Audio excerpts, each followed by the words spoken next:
পাকের দরবারে ওগো গাউসে পাক, গাউসে পাক, গাউসে পাক, আপনার দরবারে একটা আবেদন নিয়ে এসেছি। অমুক এলাকায় একজন কুতুব দরকার, অমুক এলাকায় একজন কুতুবের প্রয়োজন রয়েছে। ওগো গাউসে পাক, আপনি একটা আমাকে কুতুবের ব্যবস্থা করে দিন, আপনি একটা কুতুব দিয়ে দিন। হুজুর গাউসে পাক বলতে আছেন, তাই তো কি করা যায়, কি করা যায়?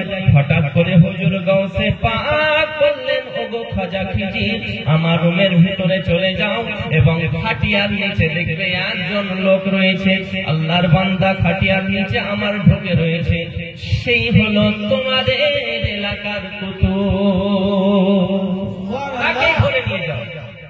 এই কথা যখন বলে, চোর তো বলছে আমার হয়েছে অবস্থা খারাপ করে, আর আমাকে ছাড়ছে না।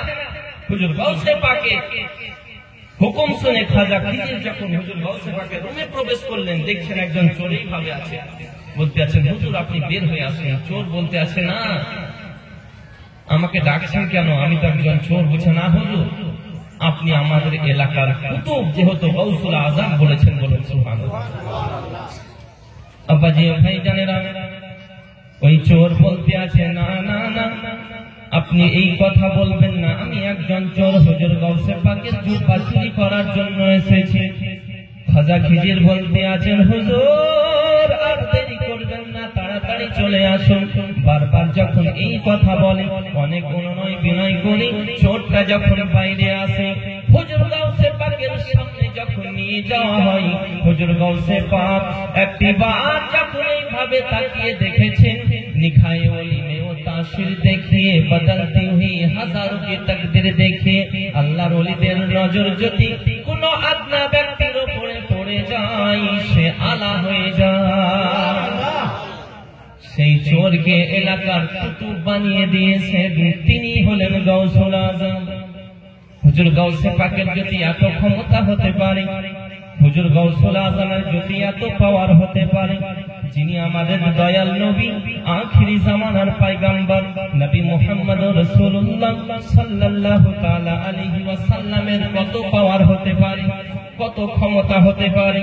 হযরতে মা আমিনা রাদিয়াল্লাহু তাআলা আনহার গর্ভের মধ্যে যখন দয়াল নবী মুস্তাফা ছিলেন, এমন অবস্থাতে হুজুর আমার নবী পাকের আম্মি জান, তিনার শ্বশুর মশাই আব্দুল মুত্তালিবকে বলতে আছেন, ওগো আব্বা হুজুর, আমি যেই রাস্তা দিয়ে যাই, পাথরের উপরে যদি আমার পা লেগে যায়, পাথরগুলো তুলের মতো নরম হয়ে যায়। সুবহানাল্লাহ। শুধু তাই নয়, তাই নয়, আমি যখন কুয়াতে পানি আনতে যাই, কুয়ার পানি আনতে যাওয়ার সময় অনেকেই রশির সাহায্যে কুয়া থেকে পানি ওঠাই, অনেকেই বালতির সাহায্যে কুয়া থেকে পানি ওঠাই। আমি মা আমেনা কুয়ার নিকটে যখন আমি চলে যাই, আমার রশির প্রয়োজন হয় না, কুয়ার পানি আমাকে দেখার সাথে সাথে উপরে উঠতে শুরু হয়। আমি মা আমেনা কুয়ার নিকটে যতক্ষণ থাকি, কুয়ার পানি উপরে উঠে থাকে। সুবহানাল্লাহ। দয়াল নবী পাকের আম্মি জান বলতে আছেন, যতক্ষণ পর্যন্ত আমি কুয়ার নিকটে থাকি, এই কুয়ার পানি নিচুতে নামে না, উপরে উঠে থাকে। আবার যখন কুয়া থেকে আমি চলে আসতে শুরু করি, আবার কুয়ার পানি নিচে নামতে শুরু হয়। বলেন সুবহানাল্লাহ। শুধু তাই নয়, আমার দয়াল নবী পাকের আম্মি জান বলতে আছেন, শোনো জগৎবাসী, আমাকে সকলেই খবর দেয় যে ওগো মা আমেনা, তোমার নসিব ভালো, তোমার ভাগ্য ভালো, কারণ তুমি জগৎগুরু হাবিবুল্লাহর মা হতে চলেছো। সুবহানাল্লাহ। হযরতে মা আমিনা বলতে আছেন, সকলেই আমাকে খুশির সংবাদ দেয়, কিন্তু সাধারণ মহিলাদের পেটে যদি বাচ্চা থাকে, দূর থেকে পেটটা বড় মনে হয়, দূর থেকে পেটটা ভারী মনে হয়, কিন্তু হযরতে মা আমিনা বলতে আছেন, আমি কোনদিন আমার পেটটা ভারীও বুঝতে পারিনি, পেটটা আমার বড় হয়েছে আমি সেটাও বুঝতে পারিনি, কারণ আমি এটা টের পাইনি। সুবহানাল্লাহ। আমার পেট ভারীও মনে হয়নি, আমার পেট বড়ও মনে হয়নি। সুবহানাল্লাহ।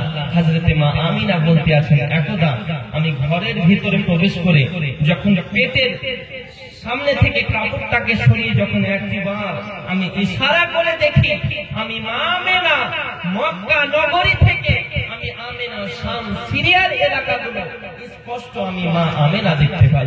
সুবহানাল্লাহ। আর সেই নবীকে এখন আমাদের মতো অনেক মানুষ উঠেছে যে বলি আমাদের মতো কোনো নাউজুবিল্লাহ আমাদের মতো বলে। আমি তাদের জন্য বলি যে আমার নবী পাক দো জাহানের বাদশা পৃথিবীর সরজমিনে যেদিন আসে খোদার কসম তিনি পবিত্র ছিলেন, তিনার মা পবিত্র। বলুন সুবহানাল্লাহ। তুমি পৃথিবীর সরজমিনে আসো, তুমিও 40 দিন নাপাক থাকো, তোমার মাও 40 দিন নাপাক থাকে। আমার নবী পাক পৃথিবীতে এলেন, খোদার কসম বলি নবী পাকও পবিত্র, তিনার মাও পবিত্র।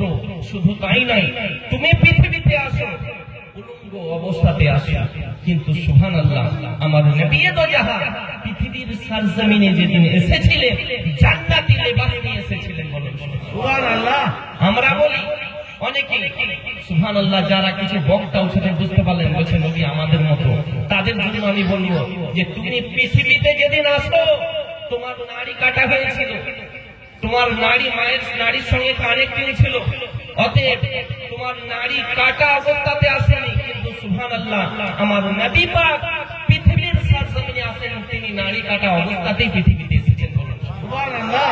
তুমি পৃথিবীতে আসার পরে কয়েক মাস পর, কয়েক বছর পর তোমার খাতনা দিতে হয়, কিন্তু নবী পাক পৃথিবীতে আসলেন খাতনা দেওয়া অবস্থাতে এসেছেন। জোরে বলো সুবহানাল্লাহ। তুমি বলো যে নবী আমাদের মতো জিয়াদত থাকার তার জন্য বহু গজলে বলে কে যারে কদম জমিনে পড়িলে দুনিয়ার হয় মেরাজ, রসুল পাকের জুত মুবারক আরশে আজিমের তাজ। যারে কদম জমিনে পড়িলে দুনিয়ার হয় মেরাজ, রসুল পাকের জুত মুবারক আরশে আজিমের তাজ। সেই নবীর রওজা চুমিলে, সেই নবীর রওজা চুমিলে হবে জান্নাতের হকদার। জিবরাইল চুমে যার দরবার, নূরে মুহাম্মদ রসূল আরবি নাইবে পরওয়ার। জিবরাইল চুমে যার দরবার, মোহব্বতে বলে সুবহানাল্লাহ। নবী না হলে তৈরি হতো না এ বিশ্ব জাহান। এই কথাটি পবিত্র হাদিসে রয়েছে প্রমাণ। খুদ খোদাই প্রকাশ না করতেন, খুদ খোদাই প্রকাশ না করতেন পরওয়ারদিগার। জিবরাইল চুমে যার দরবার, নূরে মুহাম্মদ রসূল আরবি নাইবে পরওয়ার। জিবরাইল চুমে যার দরবার, লম থেকে হয় লা ইলাহা, আলিফ থেকে হয় আল্লাহ, মিম থেকে হয় নামে মুহাম্মদ যিনি রাসূলুল্লাহ। শহীদ আযম ইমাম হুসাইন, শহীদ আযম ইমাম হুসাইন নওয়াসা তাহার। জিবরাইল চুমে যার দরবার, নূরে মুহাম্মদ রসূল আরবি নাইবে পরওয়ার। জিবরাইল চুমে যার দরবার। দুরূদ আল্লাহুম্মা সাল্লি আলা সাইয়্যিদিনা মাওলানা মুহাম্মদ ওয়া আলি সাইয়্যিদিনা মাওলানা মুহাম্মদ সাল্লাল্লাহু তাআলা আলাইহি ওয়াসাল্লাম। হযরত মা আমিনা রাদিয়াল্লাহু তাআলা আনহা বলতে আছেন, জগৎবাসী শুনে নাও, আমি যখন কুয়া থেকে যখন পানি নিয়ে আসার পরে বাড়ির দিকে যখন টুকটুক করে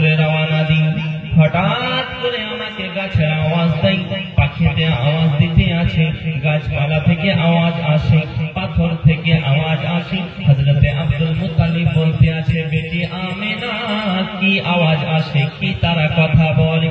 হযরতে মা আমিনা বলতে আছেন, আব্বা হুজুর, ওগো আব্বাজি, তারা একটাই কথা বলে, তাদের ভাষায় একটাই কথা বলে, আসসালাতু ওয়াসসালামু আলাইকা ইয়া উম্মে রাসূলিল্লাহ, ए नबी की माँ तुझको भी सलाम, और तेरे आने वाले बेटे मोहम्मद को भी सलाम।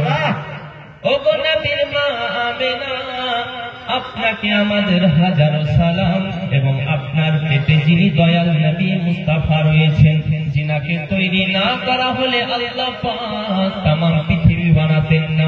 আল্লাহ বলতে আছেন, লাউলা মুহাম্মদ ওয়া উম্মাতুহু, আমি নবী পাক সাল্লাল্লাহু তাআলা আলাইহি ওয়াসাল্লাম এবং তিনার উম্মতদেরকে যদি না বানাইতাম, লামা খালাকতুল জান্নাহ, আমি আল্লাহ তাআলা জান্নাত বানাতাম না, ওয়ালান নার, আমি জাহান্নাম বানাতাম না, ওয়ালা শামস, আমি আল্লাহ পাক সূর্য বানাতাম না, ওয়ালাল কমার, চন্দ্র বানাতাম না, ওয়ালাল লাইল, রাত বানাতাম না, ওয়ালান নাহার, দিন বানাতাম না, ওয়ালাল মালাইকা, ফেরেশতা মণ্ডলী বানাতাম না, ওয়ালান নবিয়্যা, কোন নবী বানাতাম না।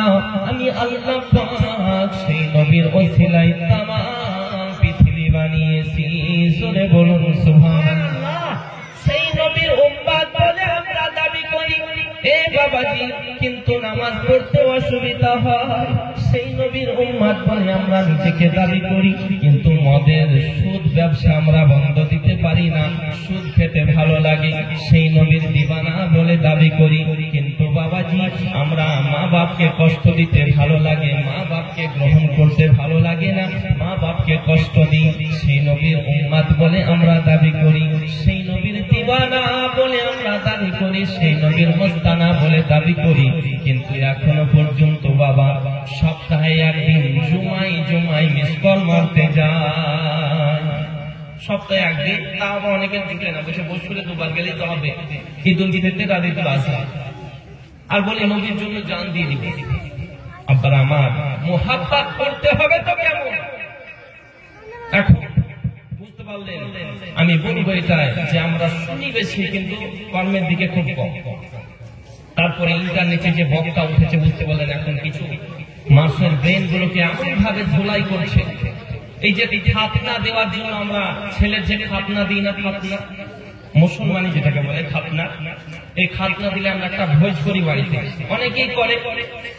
তো এই ভোজের ব্যাপারে ভোজ খাওয়া যাবে না, এটা গুনাহের কাজ, এক বক্তা বলছে। তো আমি তাকে বলতে আছি যে শুনো, এই যে খাতনা করার পরে যে খানাটা খাওয়ানো হয়, এটা তো ভালো কাজ, এটা তো মুস্তাহাব কাজ, এটা ভালো কাজ, অসুবিধা নেই তো আব্বার আমার। কিন্তু সে নিজেই জানে না যে এটা আমি কি বলতেছি, এটা কি ইসলামের মানে পক্ষে বলছি না বিপক্ষে, এটা সে বলতে পারছে না। তারপরে ব্রাদারিন মিল্লাতে ইসলামিয়া এই নবীর শান মানকে নিয়ে যেরকম আবু জাহেল চেষ্টা করেছিল, কিয়ামত পর্যন্ত এইভাবেই নবী পাকের, বুঝতে পারলেন, দুশমন থাকবে। একটা মানুষ সবার কাছে ভালো হতে পারে না। আমি বলবো এটাই, আমার নবী পাকের শান যতই তারা কমানোর চেষ্টা করেছে, ততই আল্লাহ পাক বলতে আছেন, হাবিব আপনি আমার জিকির করুন, আপনি বলুন লা ইলাহা ইল্লাল্লাহ, আমি আল্লাহ বলবো মুহাম্মদুর রাসূলুল্লাহ সুবহানাল্লাহ। আব্বার আমার, এই তো আল্লাহ বলতে আছেন, ইন্নাল্লাহা, নিশ্চয় আমি আল্লাহ, ওয়া মালাইকাতাহু ইউসাল্লুনা আলান নবী ইয়া আইয়ুহাল্লাযীনা আমানু সাল্লু আলাইহি ওয়া সাল্লিমু তাসলিমা, আপনার উপরে আমি আল্লাহ পাক, আমি আল্লাহ তাআলা, আমি আপনার উপরে এবং আমার ফেরেশতা মণ্ডলী দরুদ ও দালিয়া পাঠ করি। এই ঈমানদারগণ, তোমরাও আমার নবী পাকের প্রতি দরুদ ও সালাম বেশি বেশি করে পাঠ করবে। সুবহানাল্লাহ।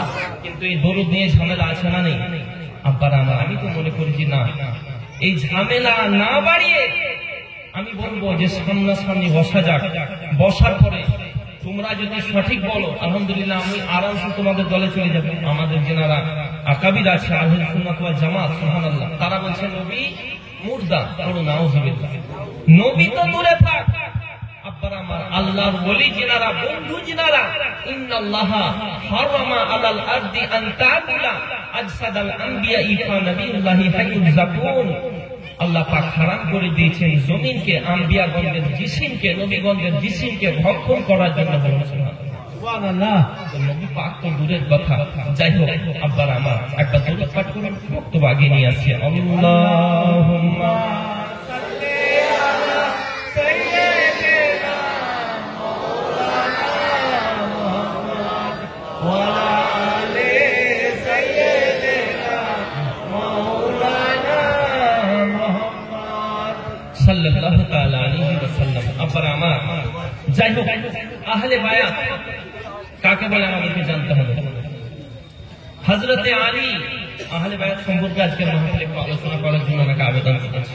এই আহলে বায়াত সম্পর্কে একটু আলোচনা করবো ইনশাআল্লাহ, তারপরে ইনশাআল্লাহ বক্তব্য আমি আস্তে আস্তে শেষের দিকে নিয়ে আসবো, কারণ সময়ের শেষ মানে সময় যেটা, সময়ের দিকে দিমাগটা রাখতে হবে। যাই হোক আহলে বায়াত, আমার নবী পাক বলেছেন মান মাতা আলা হুব্বে আলি মুহাম্মদ সাল্লাল্লাহু তাআলা আলাইহি ওয়াসাল্লাম মাতা শাহীদা।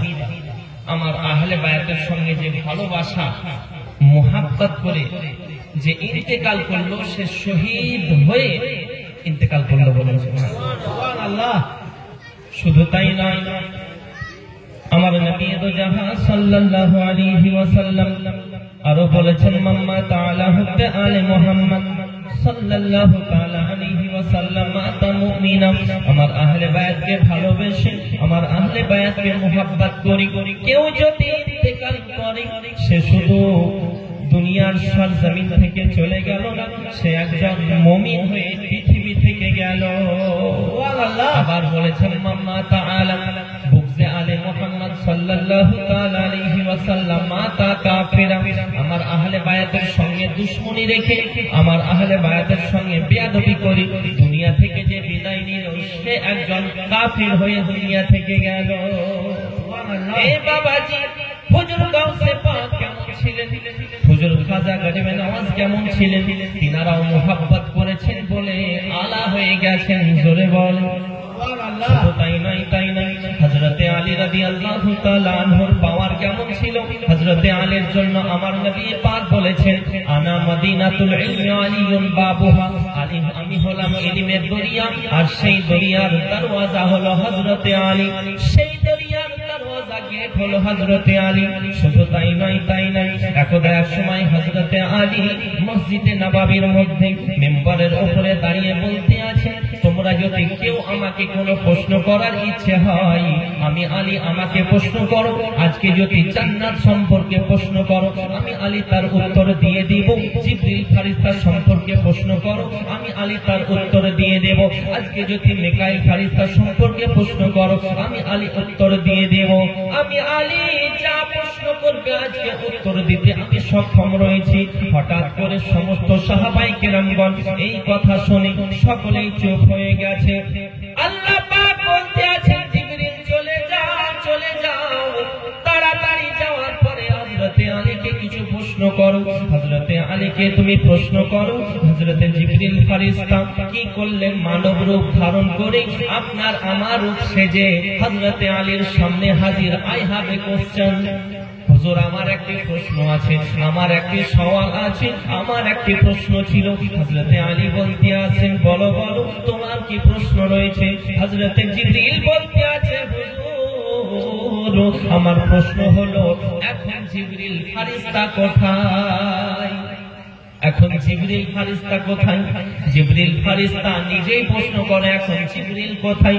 এমত অবস্থাতে হযরতে আলী রাদিয়াল্লাহু তাআলা আনহু কি করলেন, চোখ দুটোকে বন্ধ করলেন। চোখ দুটোকে বন্ধ করার পরে কিছুক্ষণ পরে চোখ খোলার পরে বলতে আছেন আনতা জিবরিল, ইউ আর জিবরিল, তুমি হলা জিবরিল। জোরে বলুন সুবহানাল্লাহ।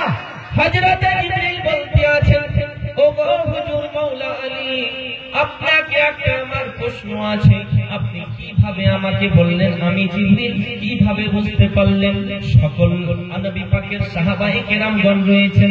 হযরতে আলী বলতে আছেন শোনো গো সকলেই, তোমরা যদি সকলেই চোখ বন্ধ করো, আমরা যদি চোখ বন্ধ করি সমস্ত কিছু অন্ধকার হয়ে যাবে। কি যাবে না? অন্ধকার হয়ে যাবে। হযরতে আলী বলতে আছেন খোদার কসম করে বলি, আমি যখন চোখ দুটোকে বন্ধ করলাম আমার কাছে সমস্ত কিছু পরিষ্কার হয়ে গেল। আমি যখন চোখ বন্ধ করলাম সমস্ত কিছু পরিষ্কার হয়ে গেল।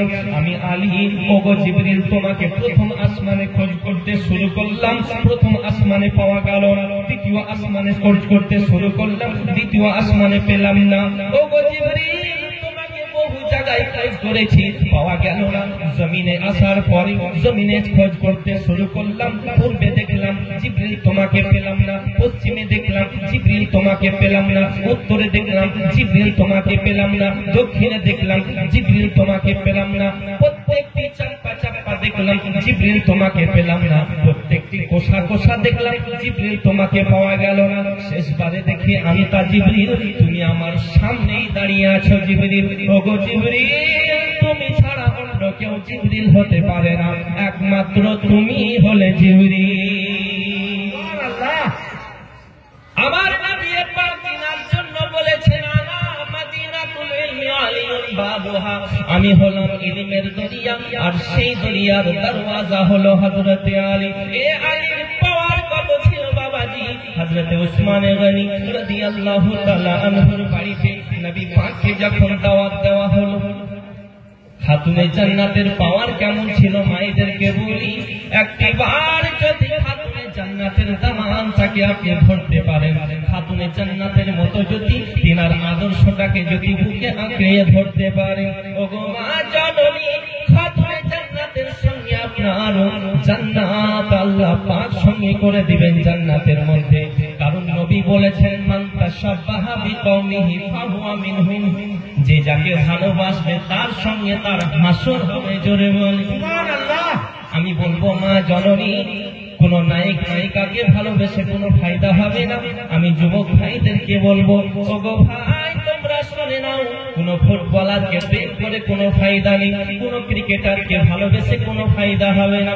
কারণ নবী বলেছেন ওই ক্রিকেটার যদি যায় জাহান্নামের মধ্যে, তুমিও চলে যাবে জাহান্নামের মধ্যে।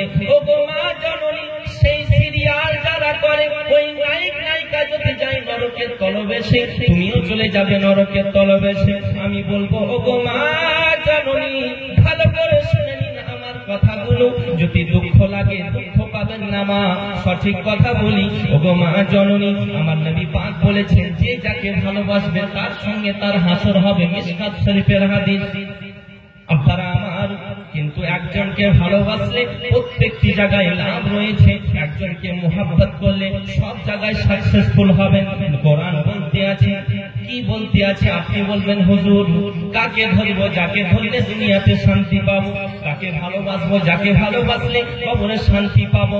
হুজুর কাকে ধরবো, যাকে ভালোবাসলে প্রত্যেকটি জায়গায় শান্তি পাবো। আমি বললাম কোরআনকে জিজ্ঞাসা করো যে O holy Quran please give us a character, you follow him. কোরআন দেখিয়ে দাও কাকে ধরবো, যাকে ধরলে প্রত্যেকটি জায়গায় শান্তি পাবো। কোরআন বলতে আছে লাকাদ কানা লাকুম ফি রাসূলিল্লাহি উসওয়াতুন হাসানা, অন্য কাউকে ধরার প্রয়োজন নেই, মুস্তাফার দামানটাকে তোমরা ধরে নাও, প্রত্যেকটি জায়গায় তোমরা শান্তি পেয়ে যাবে।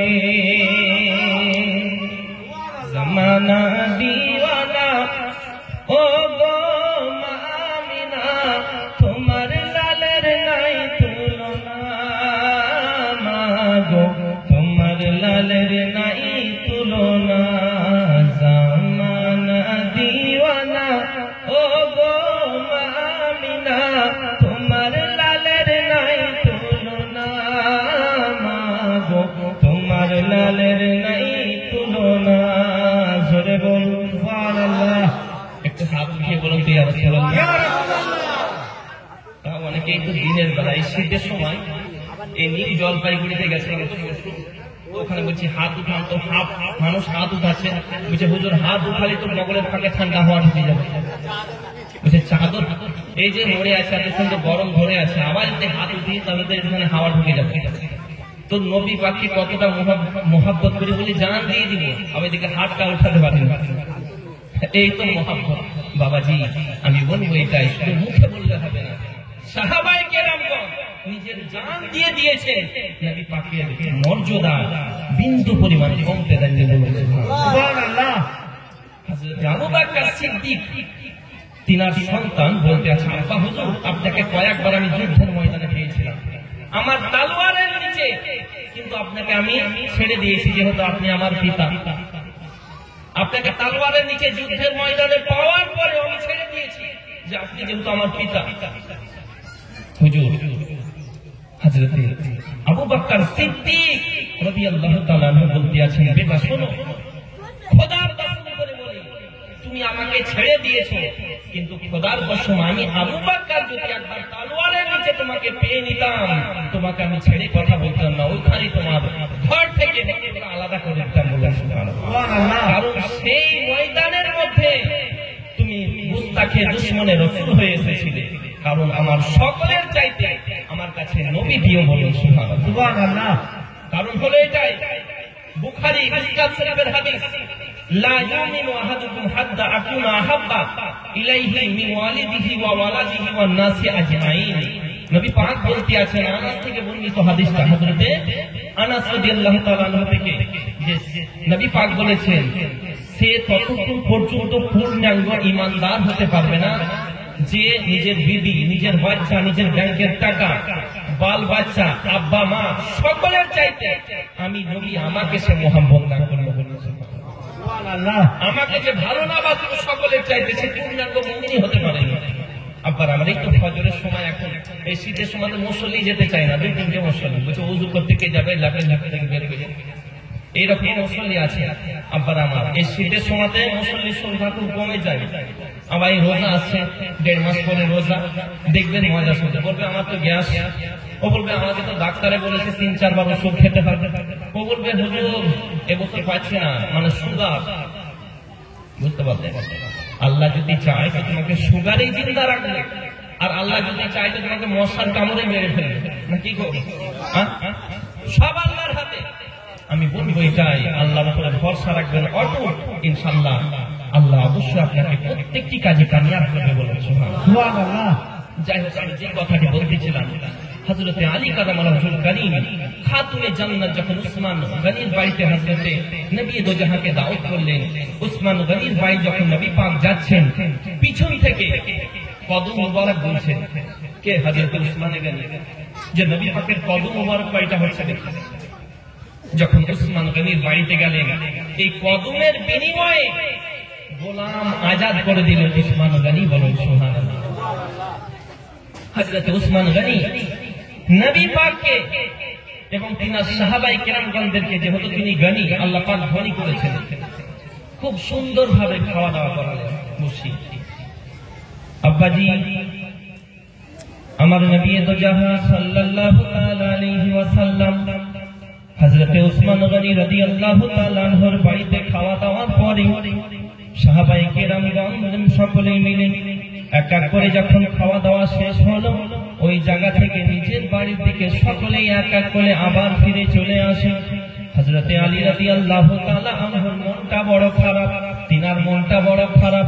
হযরতে আমিনা, হযরতে মা ফাতেমাতুজ জোহরা রাদিয়াল্লাহু তাআলা আনহা কি করতে আছেন, হযরতে আলীর চেহারাটাকে দেখার পরে, তিনি বুদ্ধিমতী মহিলা ছিলেন।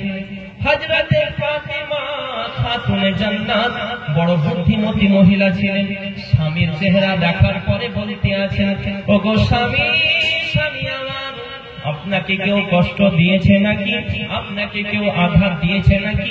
আপনার মনটা ভালো নাই? হযরতে আলী বলতে আছেন, বিবি ফাতেমা, আমাকে কেউ আঘাত করেনি, আমাকে কেউ কষ্ট দেয়নি। কথা হলো এটাই, উসমান গনিকে আল্লাহ পাক গনি বানিয়েছেন, ধনী বানিয়েছেন, তাই দয়াল নবী মুস্তাফাকে দাওয়াত দিয়ে খাইয়েছে, সুন্দরভাবে খাওয়া দাওয়া করিয়েছে। আমি আলী, আল্লাহ পাক যদি আমাকে ধনী বানাতেন, আমি নবী পাককে আরো ভালোভাবে খাওয়ানোর চেষ্টা করতাম। সুবহানাল্লাহ। আমারও তো খাওয়ানোর ইচ্ছা জাগে, কিন্তু টাকা না, পয়সা কোথায়? তার জন্য হযরতে আলীর মনটা বড়ই খারাপ। হযরতে খাতুনে জান্নাত রাদিয়াল্লাহু তাআলা আনহা বলতে আছেন, স্বামী গো আমার, ওগো আমার প্রাণের স্বামী, আপনাকে একটা কথা বলি, আপনি আমার কথাটা ফেলে দিবেন না, আপনি আমার কথাটা গ্রহণ করুন। ওগো আমার স্বামী জান, একটিবার দয়াল নবী পাকের দরবারে যাওয়ার পরে আমার আব্বা হুজুরকে আপনি একটিবার আমার বাড়িতে দাওয়াতটা করে দিন। হযরতে আলী বলতে আছেন, ফাতেমা আমরা দাওয়াত কিভাবে দিব নবী পাককে, কারণ আমাদের বাড়িতে তো 3 দিন ধরে চুলোতে আগুন জ্বলে না। ওগো ফাতেমা, ফাতেমা আমরাই তো ঠিক মতো খাওয়া দাওয়া করতে পারিনি, কিন্তু তুমি নবী পাককে দাওয়াত দেওয়ার জন্য বলো।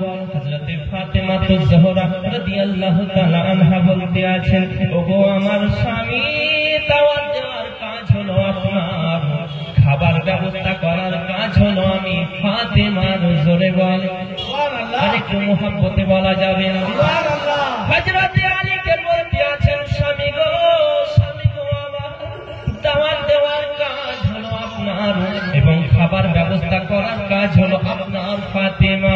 হযরতে ফাতেমার কথা শোনার পরে হযরতে আলী রাদিয়াল্লাহু তাআলা আনহু কি করতে আছেন, নবী পাকের দরবারে বড় খুশিতে যাচ্ছেন।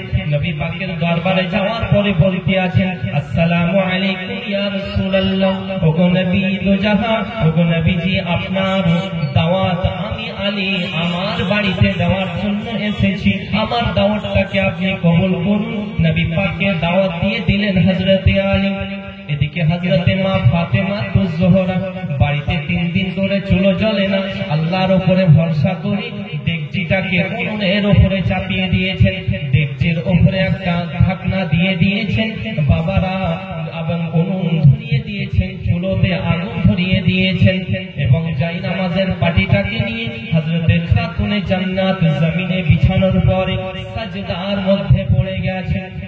ওগো আল্লাহ পাক, আয় আল্লাহ তাআলা, আমি ফাতেমা, ফাতেমা তোমার দরবারে ফরিয়াদ করি, তোমার কাছে কোনোদিন আমি কিছু চাইনি। ওগো আল্লাহ, আমি ফাতেমা আমার স্বামীর খুশির জন্য আমি তোমার কাছে চাইছি। আয় আল্লাহ পাক, আমার বাড়িতে তো কোনো খাবার নেই, আমি ফাতেমা নবী পাককে দাওয়াত দেওয়া করিয়েছি, আপনি যেমন করে জান্নাত থেকে আপনি খাবারের ব্যবস্থা করে এই ফাতেমার খালি পেট পূর্ণ করে দিন। সুবহানাল্লাহ। হযরতে ফাতেমা আল্লাহর দরবারে সাজদার মধ্যে মাথা রেখে কান্না করে, আয় আল্লাহ রাব্বুল আলামিন, আমি ফাতেমা তোমার কাছে দোয়া করি, তোমার কাছে আবেদন করি, তোমার কাছে আমার এইটাই আরাধনা, ওগো আল্লাহ পাক তোমার বান্দির দোয়াটাকে তুমি যতক্ষণ পর্যন্ত কবুল না করবে আমি ফাতেমা ততক্ষণ পর্যন্ত মাথা উঠাবো না। এই বাবাজি এমত অবস্থাতে হযরতে ফাতেমা তো জোহরা এইভাবে সাজদার মধ্যে পড়ে রয়েছেন। এদিকে নবী দো জাহান সাহাবায়ে কেরামগণ ফাতেমার বাড়ির দিকে রওনা দিয়েছে। কিছুক্ষণ পরে হযরতে মা ফাতেমা তো জোহরা সাজদা থেকে মাথাটা ওঠার পরে কি করেছেন, জায়নামাজের পাটিটাকে গুটিয়ে রাখার পরে হযরতে নবী দো জাহান যখন আসতেছেন, একের পর এক সাহাবায়ে কেরামগণ বসে গেছেন। হযরতে ফাতেমা তো জোহরা চুলোর কাছে যাওয়ার পরে ঢাকনাটাকে একবার যখন সরিয়ে দেখে, গরম গরম পোলাও হাজির। জোরে বল সুবহানাল্লাহ। গরম পোলাও হাজির হয়ে গেছে। হযরতে মা ফাতেমা তো জোহরা আল্লাহর দরবারে ফরিয়াদ করেন, ওগো আল্লাহ পাক তুমি আমার ইজ্জত রেখেছো, অত ইজ্জত মান তাশা ওয়া তুযিল্লু মান তাশা। ইজ্জতের মালিক কে? আল্লাহ। আর অসম্মান করার মালিক আল্লাহ। আপনি ভাবছেন আমি সর্বদা আমি সম্মানী থাকবো না? আবার আমার আল্লাহ চাইলে আপনার সাথে সাথে পতন করে দিতে পারে। অনেকের অভ্যাস কি জানেন, মানে কিছু বদ অভ্যাস আছে মানুষের, যে দেখবেন যে মাটি দেওয়া দোয়া জানে না, কিন্তু শিখতেও চাইবে না, মাটি দিতে যাবে যখন যখন এইভাবে নিয়ে মনে হবে যে হ্যাঁ কোরআন শরীফ খতম করছে, মাটিটাকে এইভাবে অ্যাক্টিং করবে, মানে অনেক কিছু করবে, মনে হবে কোরআন খতম করছে, মাটি দেবে তা আবার ওখান থেকে উঠে আওয়াই হবে, মানে মিনহা খালাকনাকুম এটা জানে না, মানে মনে হচ্ছে যে কেউ জানে না। আপনি কেমন মায়ের সন্তান যে নিজের মায়ের কবরে মাটি দেবেন, তা 3 মুষ্টি মাটি দেওয়ার দোয়া জানাবেন? কেমন? আপনি কেমন বাপের সন্তান যে ইমাম সাহেব আপনার বাপের জানাজা পড়াচ্ছে, কেন আপনি জানেন না জানাজার নামাজের নিয়ম? আপনি পড়ালে তো বেশি পাওয়ারফুল হবে, আল্লাহর দরবারে আপনার দোয়া বেশি গ্রহণযোগ্য হবে। কেন আপনি জানেন না? আব্বারা আমার, কেন জানাজার নিয়মটা জানেন না? জানাজার দোয়া জানা নেই। আব্বারা আমার, আমি নদিয়াতে গিয়ে বলেছিলাম যে ওজুর ফরজ কয়টা, উঠেন তো একজন দেখি। তো ওজুর ফরজ যখন জিজ্ঞাসা করলাম দেখি উঠে না, পটান করে একজন উঠেছে। আমি বললাম বলেন, বলছে হুজুর 3টে ফরজ। আমি বললাম বলেন কি কি? বলছে হুজুর তেল, সাবান আর গামছা, এই 3টা ফরজ, তেল, সাবান আর গামছা। আমি বললাম এই তো ওজুর ফরজ তুমি শিখে নিয়েছো। আব্বারা আমার, আমি বলবো এটাই কমপক্ষে যদি গোসলের ফরজ কয়টা? 3টে। এই গোসলের ফরজকে যদি আমরা সঠিকভাবে না জানি, গোসলের ফরজের কথা বলেছিল তেল, সাবান আর গামছা। আচ্ছা, আপনি যতই গোসল করেন যদি পবিত্র না হন, ওযু হবে? ওযু হবে না। আর ওযু যদি না হয় তো নামাজ হবে না। আমার মা বোনেরা ভাবছে আমরা এই যে নীল পালিশ দেয় না নখের মধ্যে, নখ পালিশ যেটা বলে, তারপরে আমার মা বোনেরা এমন ভাবে সাজুগুজু করছে যে শাড়ির রং হচ্ছে লাল, শাড়ি পরেছে তো হুঁটে লিপস্টিক লাগিয়ে যাচ্ছে লাল কালার, মানে শাড়ির সঙ্গে ম্যাচিং। বুঝতে পারলেন? এইরকম আছে, কিন্তু লিপস্টিক লাগানোটা জায়েজ না না জায়েজ আমাদেরকে তো জানতে হবে। শাড়ির সঙ্গে হুঁটে রাখলাম একদম ম্যাচিং, না মা এগুলো করবেন না, কারণ ইসলাম এটা কখনোই অ্যাকসেপ্ট করেনি। আপনি নীল পালিশ লাগাচ্ছেন, আচ্ছা নীল পালিশ লাগালে আপনার ওযু হবে? কারণ ওযু যেটা মেন ফরজ, প্রত্যেকটি জায়গাতে পানি যেন সুয়ের ছিদ্র বরাবর পানি যদি পৌঁছাতে, এক চুল বরাবর যদি বাকি থাকে তো ওযু হবে না, ফরজ আদায় হলো না। তাহলে নীল পালিশটা একটু গাঢ়, আচ্ছা নখের উপরে যখন থাকবে পানি ঢুকবে ভেতরে, ঢুকবে না। আর যদি ওযু না হয় তো নামাজও হবে না। অনেকে হুজুর আমার তো 14 বছর বয়স, এখনো নামাজ ধরি। নামাজ তো অবশ্যই আপনাকে জোর করে পড়াতে হবে, কিন্তু তাও যদি নামাজ না পড়ে তবুও তার এই নীল পালিশ পড়া চলবে না। আপনি বলবেন হুজুর নামাজ পড়ে না, শুধু উঁচু করে না, তাও কারণ মানুষের শরীর তো সবসময় পবিত্র থাকে না বাবা, থাকে থাকে থাকে থাকে কখনো তো অপবিত্র হয়। তো যখন অপবিত্র হলো আমার মায়েরা, তো অপবিত্র থেকে বোনেরা যখন পবিত্র হবে তার জন্য তো ফরজ গোসল করতে হবে। আচ্ছা ওই ফরজ গোসল করার আগে ওযু করার প্রয়োজন আছে না? আচ্ছা ওই ওযু যখন করবে সেই ওযুটা তো হবে না, হবে? আর সেই ওযুটা যখন না হবে গোসল হবে না। আব্বারা আমার একটু বুঝবেন, অতএব আমার মায়েদেরকে বলবো এই দিক থেকে আপনারা দূরে থাকবেন। যাই হোক, হযরতে মা ফাতেমাতুজ জোহরা, সময়ের দিকে লক্ষ্য রাখতে হবে বাবা। ফাতেমাতুজ জোহরা রাদিয়াল্লাহু তাআলা আনহা কি করলেন দেখছেন? গরম গরম পোলাও, বলুন সুবহানাল্লাহ। আব্বাজি ও ভাই জানেরা, হযরতে মা ফাতেমাতুজ জোহরা রাদিয়াল্লাহু তাআলা আনহা যখন এই গরম গরম পোলাও দেখেছেন বড় খুশি হয়েছেন, আল্লাহর দরবারে শুকরিয়া আদায় করতে আছেন। এমত অবস্থাতে হযরতে ফাতেমাতুজ জোহরা একটার পর একটা সাহাবায়ে কেরামগণের খাবার বেড়ে দিচ্ছেন, হযরতে আলী বিতরণ করতে আছেন। জোরে বলেন, হযরতে আলী বিতরণ করতে আছেন। সাহাবায়ে কেরামগণ বড় খুশিতে খাচ্ছে, বড় মজাদার খাবার, বড় মজাদার খাবার। একে অপরকে বলা বলি করছেন। আমার নবী পাক বলতে আছে, ওগো সাহাবা শুনে নাও, তোমরা কি একে অপরের সঙ্গে বলা বলি করো? সাহাবায়ে কেরামগণ বলতে আছে, নবীজি গো, এত মজাদার খাবার আমরা জিন্দেগিতে খাইনি, এত সুন্দর খাবার আমরা জিন্দেগিতে খাইনি। আমার নবী পাক বললেন, পাবে কোথায়? পাবে কোথায়? কারণ এই খাবার দুনিয়ার কোন বাবুর্চির রান্না করা খাবার না, এই খাবার কোন দুনিয়ার বাবুর্চিতে রান্না করেনি।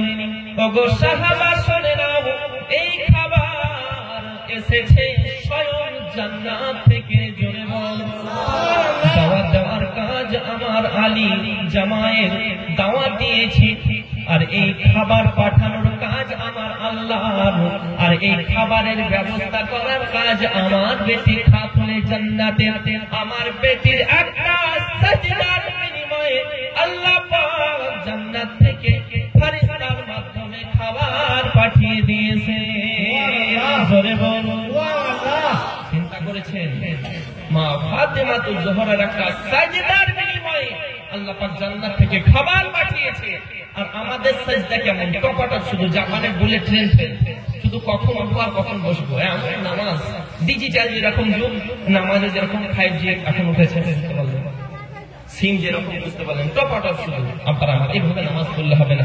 যাই হোক, আমি বলবো ইনশাআল্লাহ এইভাবে আমরা আলোচনা শুনলে হবে না, আমাদেরকে আমল করতে হবে। আমল যদি করেন আলহামদুলিল্লাহ, আল্লাহ তাবারাক ওয়া তাআলা একটা সুন্নতকে যদি আপনি জিন্দা করতে পারেন 100 শহীদের দরওয়াজা পাবেন, বলেন সুবহানাল্লাহ। যাই হোক, আপনারা আমার একবার ভক্তি ভরে উচ্চ আওয়াজে একবার পাঠ করুন। আমি এবার বক্তব্য শেষের দিকে নিয়ে আসি, তারপরে ইনশাআল্লাহ দোয়া, কালাম, দরুদ অনেক কিছু আরো আছে।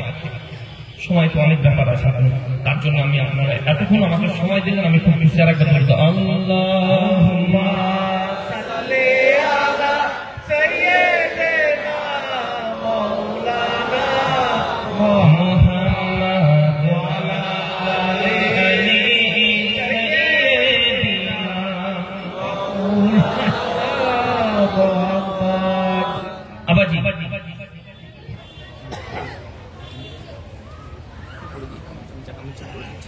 আব্বাজি, যাই হোক, দেখুন যারা বাতিল ফিরকা, তাদের আকীদা সুবহানাল্লাহ, আমি দেখেন বই পুরো দলিল সহকারে আছে, এটা ছোট বই ভাববেন না, আলহামদুলিল্লাহ একদম টানাটান দলিল। কি বলতেছে দেখুন, देवबंदियों का अकीदा है कि सिर्फ एक अल्लाह को मानना चाहिए, तमाम पैगंबरों का यही हुक्म है। देवबंदी যারা, ওয়াহাবি যারা, তাদের একটাই আকীদা যে কোন নবীকে ধরার প্রয়োজন নেই, মানতে হলে এক আল্লাহকে মানবো, মানতে হলে রব্বুল আলামিনকে মানবো, ভালোবাসতে হলে রব্বুল আলামিনকে ভালোবাসবো। আমি তো বলবো এটাই, তোমরা কোরআনকে অমান্য করছো। তারা বলতে আছে কি Almighty Allah, we would like to contact Almighty Allah directly, it is possible for us। ও আল্লাহ পাক, আমরা তোমার সঙ্গে ডাইরেক্ট কন্টাক্ট করব, it is possible for us, এটা কি আমাদের জন্য সম্ভব? আল্লাহ পাক বলতে আছেন it is possible for us, হ্যাঁ এটা তোমাদের জন্য সম্ভব, but there is one condition, একটা শর্ত রয়েছে, বলুন সুবহানাল্লাহ। সুবহানাল্লাহ। তারা বলতে আছে হোয়াট ইজ দ্য কন্ডিশন, আয় আল্লাহ কি কন্ডিশন রয়েছে, কি শর্ত রয়েছে? আল্লাহ পাক বলতে আছেন the condition to decide is holy Quran, বলুন সুবহানাল্লাহ। এই কন্ডিশনটা আমি কোরআনের মধ্যে তুলে দিয়েছি, তোমরা কোরআন পড়তে থাকো, তোমরা কোরআন তিলাওয়াত করতে থাকো, হুনাকা শারতুন আনতুম তাকরাউনাল কোরআন, তোমরা কোরআন পড়ো, অবশ্যই তোমরা পেয়ে যাবে, বলুন সুবহানাল্লাহ। আপনারা আমার, আমি তাদের জন্য বলবো, শোনো, ডাইরেক্ট আল্লাহকে ভালোবাসতে পারবে না, কারণ আল্লাহ পাক কোরআনে বলেছে কুল ইন কুনতুম তুহিব্বুনাল্লাহ ফাত্তাবিউনি ইউহিব্বুকুমুল্লাহ। হাবিব আপনি বলে দেন, তারা যদি আপনাকে, আমাকে ভালোবাসতে চায়, আমি আল্লাহ পাক আমাকে যদি মুহাব্বত করতে চায়, সর্বপ্রথম তারা যেন আপনাকে ভালোবাসে, আপনাকে মুহাব্বত করে। আপনি নবী, আপনাকে যদি ভালোবাসে, আমি আল্লাহ পাক আমাকে ভালোবাসা হয়ে যাবে, বলুন সুবহানাল্লাহ। তাহলে চিন্তা করেন, আমি তো মনে করি যে তাদের এই যে আকীদা, আব্বারা আমার, এরা হচ্ছে ঈমান চোর। মানুষ বহু চুরি করে, কেউ মোবাইল চুরি করে, কেউ টাকা চুরি করে, কেউ ধানের বস্তা, কেউ বুঝতে পারলেন গুড়োর বস্তা, কিন্তু এই চোরগুলো ঠিক আছে, এরা তো খারাপ আলহামদুলিল্লাহ, কিন্তু এই চোরের মাস্টার হলো সব থেকে যে টাকা হারিয়ে গেলে আবার টাকা পাওয়া যায়, মানি লস নাথিং লস। একটা আমাদের যিনি ইংলিশ টিচার বলতেন, মানি লস নাথিং লস, টাকা লস হয়ে গেছে, হারিয়ে গেছে, যাই হোক এই টাকা একটা রাখালে ইনকাম করে একটা বাগালে আবার চলে আসবে টাকা। হেলথ লস, সামথিং লস, যদি তোমার শরীরটা অসুস্থ হয়ে পড়ে, বিমার, কিছুটা লস, আবার সুস্থ হয়ে যাবে, but character loss, everything loss. কিন্তু তোমার যদি ক্যারেক্টার, চরিত্র খারাপ হয়ে যায়, সারা জিন্দেগি পড়বে। আমি বলবো একটাই কথা, তো এদের চরিত্রই খারাপ হয়ে গেছে, তারা এত নির্লজ্জ বক্তা, বুঝতে পারলেন যে আল্লাহর নবী পাকের শান সম্পর্কে এত গুস্তাখি করতে আছে, নবীগণদের শান সম্পর্কে এত গুস্তাখি করতে আছে, বুঝতে পারলেন আউলিয়া কেরামগণদেরকে নিয়ে এত কটু কথা, খারাপ কথা বলতে আছে। আপনারা আমার, আমি তো মনে করি যে এরা এখনকার যুগে সব থেকে বড় দাজ্জাল এবং ঈমান চোর। অতএব এই সব বক্তাদের কাছ থেকে আপনাদেরকে দূরে থাকতে হবে। যাই হোক, একবার দরুদ পড়ুন ইনশাআল্লাহ। আল্লাহুম্মা সাল্লি আলা সাইয়্যিদিনা মাওলানা মুহাম্মদ ওয়া আলা আলি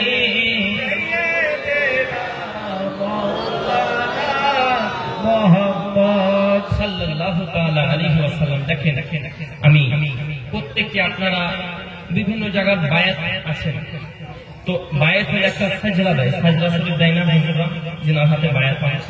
তো আমি একটা সাজদা শরীফ আমার নবী পাক থেকে হযরত আদম থেকে নবী পাক পর্যন্ত আমি আপনাদেরকে সাজদাটা আমি একবার শোনাবো, মুহাব্বতে বলেন সুবহানাল্লাহ সুবহানাল্লাহ। আরেকটু জোরে বলেন সুবহানাল্লাহ।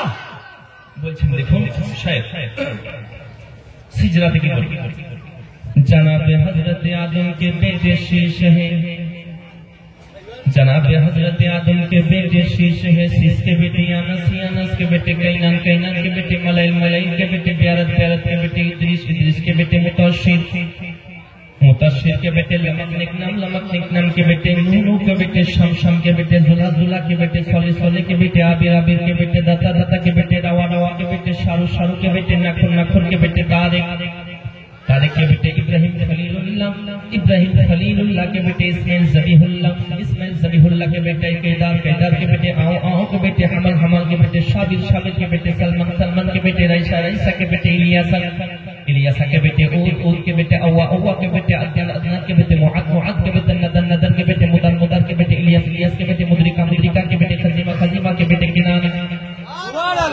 किनाना के बेटे मालिक, मालिक के बेटे फहारो, फहर के बेटे गालिब, गालिब के बेटे लुई, लुई के बेटे मुर्रा, मुर्रा के बेटे किलाब, किलाब के बेटे कुसीर, कुसीर के बेटे अब्दे मनाफ, अब्दे मनाफ के बेटे हाशिम, हाशिम के बेटे अब्दुल मुत्तलिब, अब्दुल मुत्तलिब के बेटे अब्दुल्लाह, अब्दुल्लाह के बेटे मुहम्मदुर रसूलुल्लाह।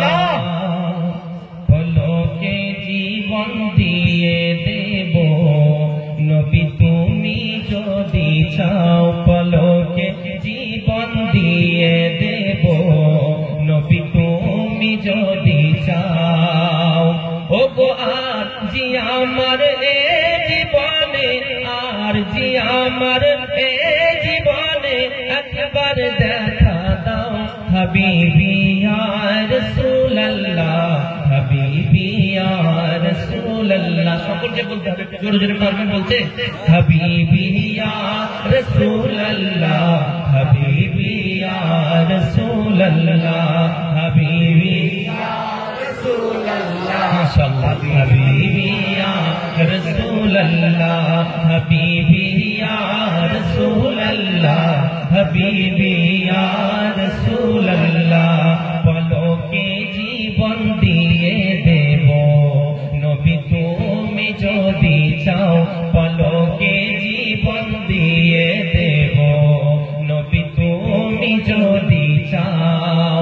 ও গো আর জি আমার এ জীবনে একবার দেখা দাও হাবিবি ইয়া রাসূলুল্লাহ, হাবিবি ইয়া রাসূলুল্লাহ, হাবিবি ইয়া রাসূলুল্লাহ, হাবিবি ইয়া রাসূলুল্লাহ। সাহাবীদের যুগে যদি এই জীবনটা পেতাম, নবী তোমার নূর চেহারা আপন চোখে দেখতাম গো, আপন চোখে দেখতাম। সাহাবীদের যুগে যদি এই জীবনটা পেতাম, নবী তোমার নূর চেহারা আপন চোখে দেখতাম। জীবনটা কুরবান করে দেব নবী তুমি যদি চাও, কলেজা টুকরা করে দেব নবী তুমি যদি চাও।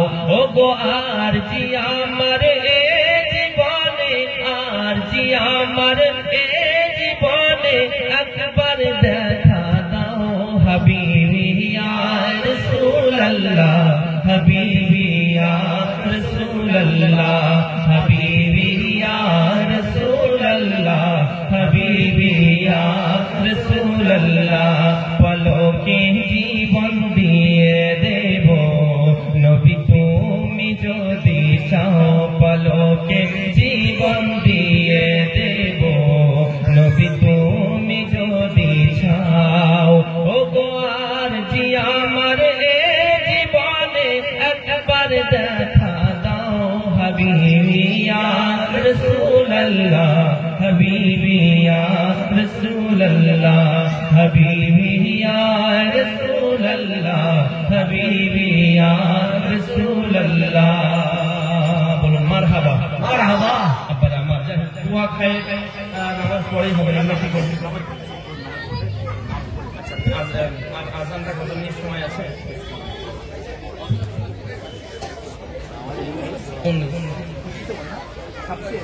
আচ্ছা 5 মিনিট এখন 5 মিনিট টাইম আছে। ওযু করে আসেন অনেকেই, যাই হোক আমি ওযু করেছি, অসুবিধা নেই। আমি একটা কথা বলি ইনশাআল্লাহ, তারপরে নামাজ পড়ে ইনশাআল্লাহ দোয়াটা হচ্ছে মেন। আমি বলবো একটাই কথা, আর দোয়াও মকবুল ইবাদত, বলেন সুবহানাল্লাহ। এই দোয়াটা হলো ইবাদতের মগজ। ইবাদতের কি বললাম? মগজ। এই বক্তব্য শোনার পরে চলে গেলেন তা না, এই দোয়াতে শামিল হবেন। কারণ কোন দোয়াতে কার আমিনটাকে আল্লাহ কবুল করে নেবেন, আপনার পুরো জিন্দেগি কামিয়াব হয়ে যাবে। সুবহানাল্লাহ। নাম্বার 2 হলো আপনাদের এই যে আমি তো মাদ্রাসায় পড়াশোনা করতে করতে আলহামদুলিল্লাহ, হ্যাঁ মাগরিব বাদে এই যে এই জায়গায় পৌঁছেছি, বুঝতে পারলেন শুধু আপনাদের দোয়া। আমি কিছুই না, একটা আমি তো একজন নাচিস, আল্লাহর গুনাহগার বান্দা, কিন্তু এত সম্মান আজকে বুঝতে পারলেন। মানুষ কত বিভিন্ন জায়গা থেকে কোথায় আসাম থেকে নিয়ে বাংলাদেশ সামনে মাসে, মানে টাইম দিতে পারছে না, শুধু আপনাদের দোয়া। তো আমি ভাবতে পারেন যে এই জায়গায় পৌঁছাবো। আর মানুষ গত পরশু যে প্রোগ্রাম করে এলাম, বুঝতে পারলেন এনজিপি নিউ জলপাইগুড়িতে আরো 3খানা মাহফিল, ওই জায়গাতে বলছে আরো 3 জায়গায় দাও জলসা। একটা মাহফিল করতে গিয়ে আরো 3টে জলসা দাও, বুঝতে পারলেন। তো এইরকম বক্তব্যের প্রভাব মানুষকে কোন কথাটা কার ভালো লাগে বলিয়া মুশকিল, যাই হোক।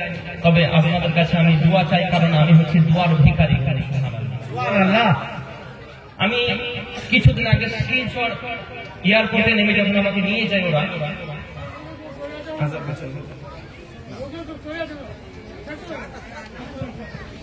মানে এই থেমে থেমে হয়ে গেলে কি সময় মানে একটা দোষ থাকে, আমার কথাটা ভুলেই ফেলে।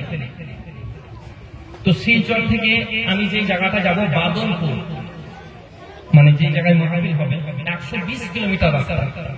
তো আমাকে ওরা 4 চাকায় নিয়ে আসার জন্য, মানে রিসিভ করার জন্য এসেছেন। তো এয়ারপোর্ট থেকে নেমে ওরা আমাকে নিয়ে যখন নিয়ে যাচ্ছেন, আলহামদুলিল্লাহ, তো খোদা তো লাগবে, কারণ পেট পূজা তো করতে হবে। পেট ভয়ঙ্কর একটা জিনিস বাবা। তো খাওয়ার জন্য একটা রেস্টুরেন্টে ঢুকলাম, মানে কথাটা কত গুরুত্ব শুধু শুনবেন। রেস্টুরেন্টে যখন ঢুকলাম, খাওয়া দাওয়া করলাম, আমাদের বিল হলো 360 টাকা। কত বিল? 360 টাকা বিল হয়েছে বাবা। তো রেস্টুরেন্টে যিনি মালিক খুব যত্ন সহকারে আমাদেরকে খাওয়ালেন। তো 360 টাকার মধ্যে 300 টাকা তিনি রাখলেন, আর 60 টাকা আমাকে দিলেন। হুজুর জলসা কমিটিরাই দিয়েছে টাকা, হুজুর রাখে। এটা হুজুর পান আর এটা খাবেন। আলহামদুলিল্লাহ, ঠিক আছে। আবার আমি যখন গাড়িতে চলে এসেছি, ঘুরে এবার আমরা চলে যাবো, যেহেতু সবকিছু ক্লিয়ার, ওই রেস্টুরেন্টের মালিক আবার আমার পিছনে পিছনে এসেছে, দেখতে পারলেন। পিছনে পিছনে আসার পরে যে 300 টাকাটা রেখেছে, ওই 300 টাকাটা বের করে বলছে, হুজুর এই টাকাটা আপনি নিয়ে নিন, এই টাকাটা আপনি রাখুন। আমি বলছি কেন? বলছে হুজুর এই টাকার আমার প্রয়োজন নেই, আমার দোয়ার প্রয়োজন। বলুন সুবহানাল্লাহ। এই টাকার প্রয়োজন নেই, এই টাকা যাবে আসবে, যাবে আসবে, যাবে আসবে, আমার দোয়ার প্রয়োজন। আমি হচ্ছি দোয়ার ভিখারি। বলুন সুবহানাল্লাহ। অতএব কথা হলো এটাই, আপনি একটু আমার মাথায় হাত বুলিয়ে মেরে দিন।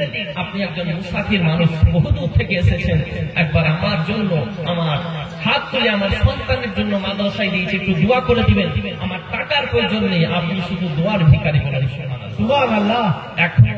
এখনো আল্লাহর বান্দা পৃথিবীতে আছে, দেখেন আব্বার আমার আরো বহু ঘটনা, বুঝতে পারলেন আপনাদেরকে ইনশাআল্লাহ পরবর্তীকালে এই তো মনের কথা যত বলতে বুঝতে পারলেন। যাই হোক, দোয়া করবেন, নামাজ পড়ে দরুদ কিয়াম যা করার ইনশাআল্লাহ দোয়া খায়ের হবে ইনশাআল্লাহ। তারপরে আমি বিদায় নিব, আপনাদের জন্য আমি দোয়া করব, মুসাফির মানুষ। এ বলে আমার আপাতত এখন বক্তব্য শেষ করেছি। নামাজ একটু আপনারা কেউ চলে যাবেন, একটাই রিকোয়েস্ট যে বুঝতে পারলেন বক্তব্য যাওয়া হলো, আর ইনশাআল্লাহ দোয়া খায়ের ক্যাম্প করে ইনশাআল্লাহ ওই জায়গাটা আপনারা শামিল থাকবেন। কারণ বললেন প্রথমেই, আর দোয়া মকবুল ইবাদত, দোয়াটা হলো ইবাদতের মগজ। এই দোয়াটাকে বাদ দিয়ে কেউ চলে যাবেন না। আমার মা বোনেদেরকে বলবো, যে আপনারা জেনারেল যদি নামাজ পড়ার ইচ্ছা পড়েন কিংবা বাড়িতে পড়বেন, অসুবিধা নেই, কারণ আমাদের জামাত হবে। আর জামাতের সঙ্গে 8 রাকাত নামাজ পড়লে 27 নামাজে বা সওয়াব হবে, মানে 27 গুণ বেশি বলুন সুবহানাল্লাহ। তো আমরা নামাজটা পড়ি আলহামদুলিল্লাহ। আপনারা বসে থাকুন যে জায়গায় আছেন, তারপরে দোয়া হবে। আসসালামু আলাইকুম ওয়া রাহমাতুল্লাহি ওয়া বারাকাতুহু।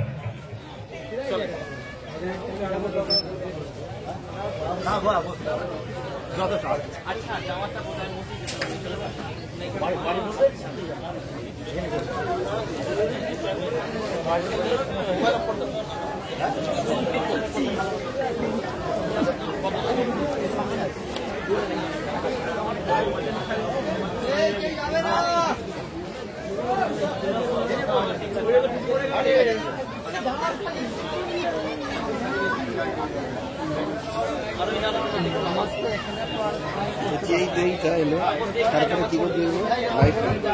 আসসালামু আলাইকুম।